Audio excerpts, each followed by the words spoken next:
Canada రాజకీయాల్లో భారీ సంచలనం చోటు చేసుకుంది. ఆ దేశ ఉప ప్రధాని ఆర్థిక శాఖ మంత్రి క్రిస్టియా ఫ్రీలాండ్ తన పదవికి రాజీనామా చేశారు. జస్టిన్ ట్రూడో క్యాబినెట్ లో అత్యంత శక్తిమంతురాలిగా పేరొందిన క్రిస్టియా రాజీనామా చేయడం హాట్ టాపిక్ అయింది.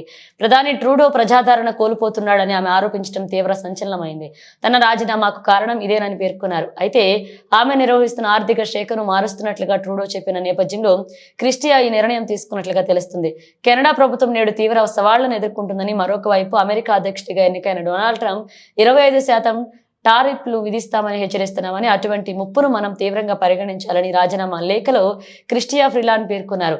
గత కొన్ని వారాలుగా ఉత్తమ మార్గాల కోసం అన్వేషించామని, ఈ క్రమంలో తమ మధ్య భిన్నాభిప్రాయాలు వ్యక్తమవుతున్నాయని పేర్కొన్నారు. అయితే తాను లిబరల్ పార్టీ సభ్యురాలిగా కొనసాగుతానని, వచ్చే ఎన్నికల్లో టొరంటో నుంచి మళ్లీ పోటీ చేస్తానని క్రిస్టియా వెల్లడించారు. క్రిస్టియా 2013లో తొలిసారిగా పార్లమెంటుకి ఎన్నికారు. తదనంతరం అధికారం చేపట్టిన ట్రూడో కేబినెట్లో చేరారు. వాణిజ్య, విదేశాంగ మంత్రిగా బాధ్యతలు నిర్వహించారు.